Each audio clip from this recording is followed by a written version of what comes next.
덴버시 현장로교회 성도님들 반갑습니다.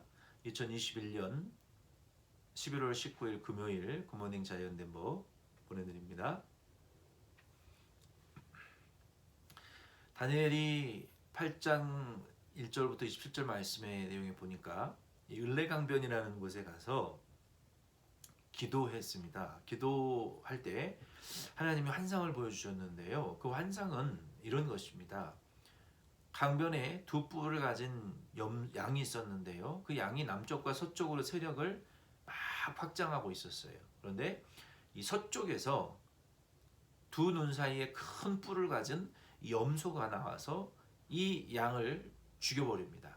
그리고 반대로 동쪽과 북쪽으로 세력을 확장하고 있었는데 이 뿔이 꺾이고 그 염소의 이마에서 네 개의 뿔이 나와가지고 동서남북으로 세력이 확장되어집니다. 그리고 이 네 뿔 중에 한 뿔에서 작은 뿔이 나왔는데요. 그 작은 뿔이 이전에 어떤 뿔보다도 더 강력하게 하나님을 회방하는 그러한 환상을 다니엘이 보게 되었습니다. 그리고 그 환상을 보고 다니엘이 그 의미를 깨닫지를 못했어요. 그 의미를 깨달으려고 하나님 앞에 기도하고 몸부림칠 때 하나님이 가브리엘 천사를 보내어 다니엘에게 그 의미를 알려주셨어요. 한마디로 이것은 17절에 보면은 끝에 정한 때 끝에 관한 것이라고 그 의미를 한마디로 요약해 주셨어요. 그때 이 천사의 영광과 권세를 인하여 다니엘이 하나님 앞에 두려워서 엎드려 막 이제 떨었습니다. 그리고 그 가브리엘이 이 뜻을 알려주려고 할 때 그가 깊이 잠들어 이제 기절해 버리고 말았어요. 성경에 보면은 이 하나님의 임재하심을 볼 때, 임재하심을 경험할 때 많은 이 선지자들과 하나님의 사람들이 몸에 힘이 빠지고 죽은 자처럼 되고 또 기절하고 이제 다니엘이 이 꿈을 보고 거의 한 일주일 정도를 알아 누웠다가 왕의 일을 보았다라고 다니엘도 말하고 있어요. 우리가 하나님을 만날 때 하나님의 은혜와 임재를 경험하게 되면 우리의 육체의 이 죄악의 죄인인 육체의 힘이 빠지고 두려워할 수밖에 없고 하나님 앞에 우리가 감히 눈을 들어 하나님을 바라볼 수 없는 그러한 거룩하심에 하나님의 영광의 권능에 우리가 압도돼요. 이 죽은 자와 같이 될 수밖에 없을 거예요. 우리들도. 다니엘이 기절했을 때 이 가브리엘이 그를 어루만지고 또 그를 일으켜서 이 하나님의 수일 후에 마지막에 정한 때에 되어질 일들을 설명해 주셨어요. 잘 설명해 주었습니다. 오늘 저와 여러분도 하나님의 이 말씀을 읽을 때에 깨달지 못하는 점이나 또 좀 확신이 가지 않는 부분들은 우리들도 기도하면 이 천사보다 이 가브리엘보다도 훨씬 더 우리 안에 더 깊은 것을 하나님이 성령으로 감동하셔서 우리에게 깨달게 해주실 줄로 믿습니다. 다니엘이 본 그 꿈의 내용은 4단계로 나누어지는데요. 첫째는 그 두 뿔 가진 이 양입니다. 이 양은 메대와 바사를 가리키죠. 결국 바사가 나중에 생겼는데 메대를 합병하고 BC 549년에 고레스 왕이라는 사람이 메대를 합병하고 그리고 이후에 유대인들을 다 예루살렘으로 돌려보내잖아요. 그리고 그 이후에 다니엘이 본 환상은 서편에 나타난 두 눈 가운데 한 뿔을 가진 이 염소는 헬라의 알렉산더 대왕을 가리킵니다. 알렉산더 대왕이 메대와 바사를 멸망시키고 그리고 이제는 동쪽과 북쪽으로 세력을 확장하는 그러한 일들을 하고 그리고 그가 젊어서 죽잖아요. 승리하고 이제 너무 지나치게 욕심을 부려서 죽습니다.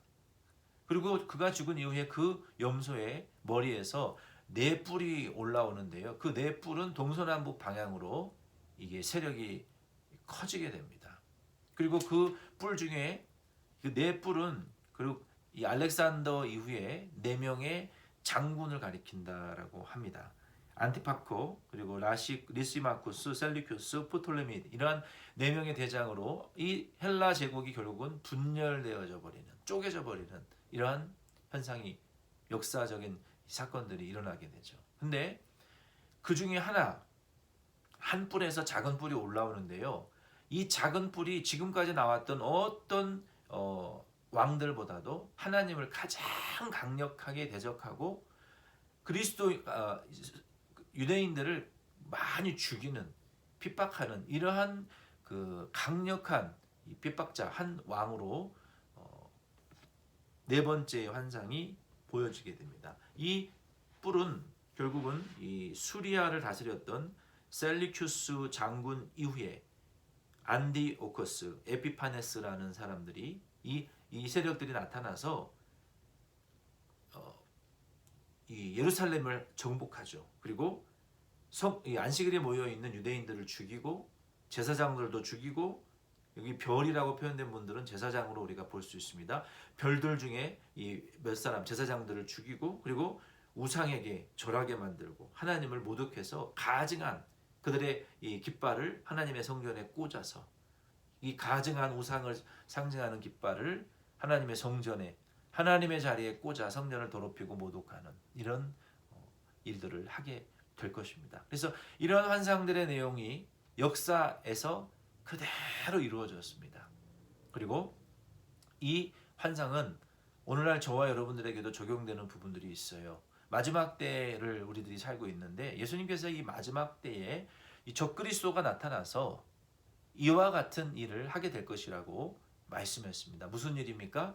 교회를 박멸하고 그리스도인들을, 우리가 어떤 일제 강점기의 때나 또 공산주의나 또 어떤 나치의 홀로코스트나 이런 것과 정말 비교될 수 없을 만큼, 그것과는 비교의 대상이 없을 만큼 너무나 끔찍하고 무서운 이 환난과 핍박을 그리스도인들에게 행하게 할 것이다. 그래서 그리스도인들이 세상에서 제일 불쌍한, 만물의 찌꺼기와 같이 취급을 받는 그런 환난을 주게 될 것이고, 그리고 그 적그리스도가 인간의 지혜와 어떤 정치적인 능력뿐만 아니라 마귀로부터 권세를 받습니다. 그래서 온 세계를 장악하게 됩니다.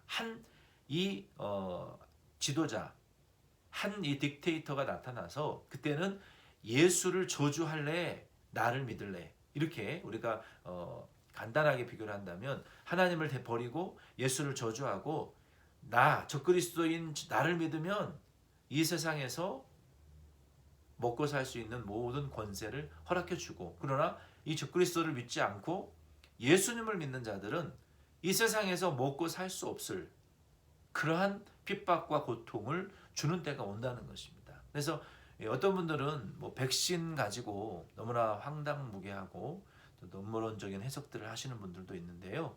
지금은 그런 때가 아니잖아요. 적그리스도가 나타난 때가 아니잖아요. 적그리스도가 온 세계를 다 자기의 권능으로 장악했습니까?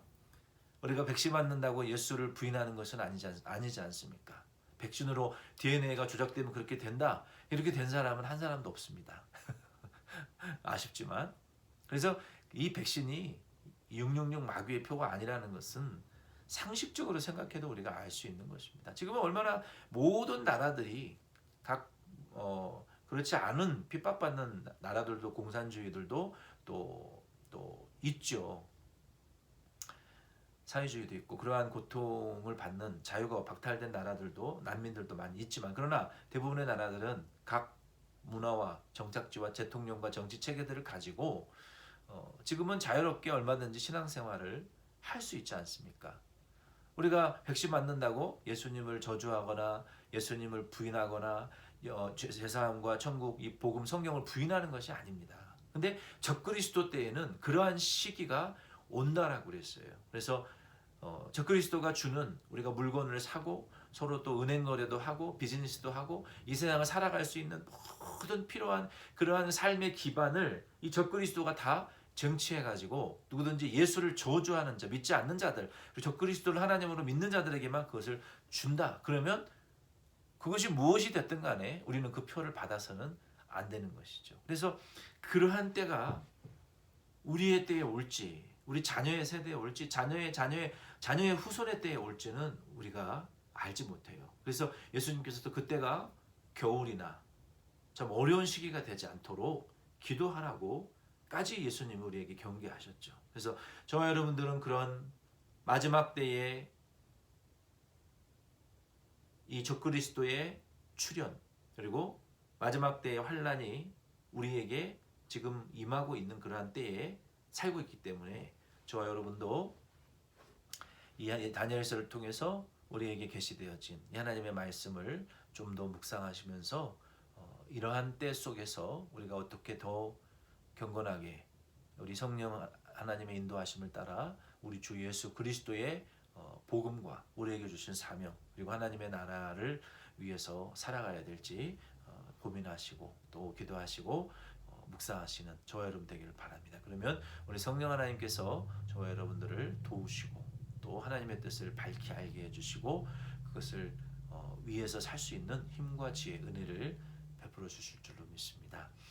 기도드리겠습니다. 하나님 아버지, 하나님께서 다니엘에게 하나님의 환상을 보여주시고 계시하시고 깨닫게 해주셨던 것처럼 저희들에게도 역사를 통해서 하나님의 말씀이 100% 그대로 성취되었고 앞으로도 100% 그대로 성취되어질 것이라는 것을 저희들이 확신할 수 있도록 은혜 주심을 감사합니다.